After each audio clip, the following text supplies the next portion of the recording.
लहराइए मई दुआर तोहरे ऐनी सिर नवाइए मई। लाल चुनरिया सोना के सिंगार रौरा कृपा से भर जाना संसार। मैया के चुनरिया लहराई मई दुआर तोहरे ऐनी सिर नवाइए मई।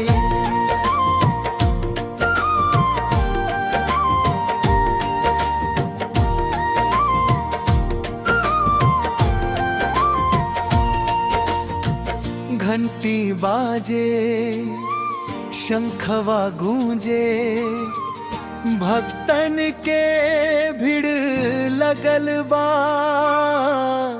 जय जय बोले हर जुबान मंदिरावा उजियार भइल बा। अखियन में आस दिल में विश्वास रौरे नाम जपेला संसार। दुखवा हर ली सुखवा भर दी मैया तू बाड़ू पालनहार। मैया तू बाड़ू पालनहार।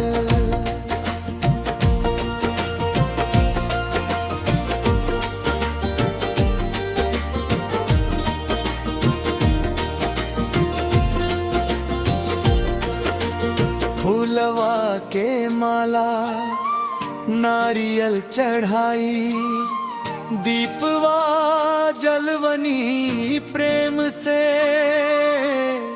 माँ के चरणन शीश झुकाई मिलल शांति नेह से।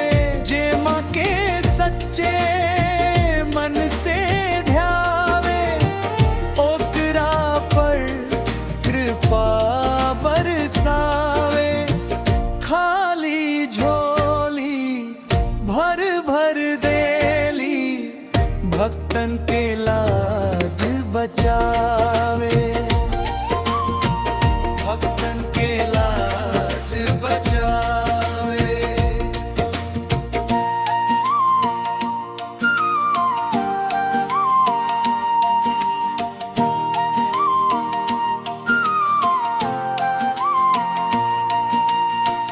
नवरात्रि के पावन बेला गूंजे जयकारा गाम गाम। ढोल मंजीरा बाजे जोरों नाचे भक्त सब छाव छाव। सिंह सवार भवानी मैया सबके संकट दूर करेली।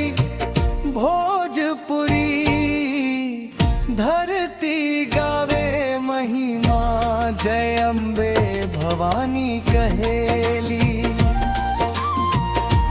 जय अम्बे भवानी कहेली।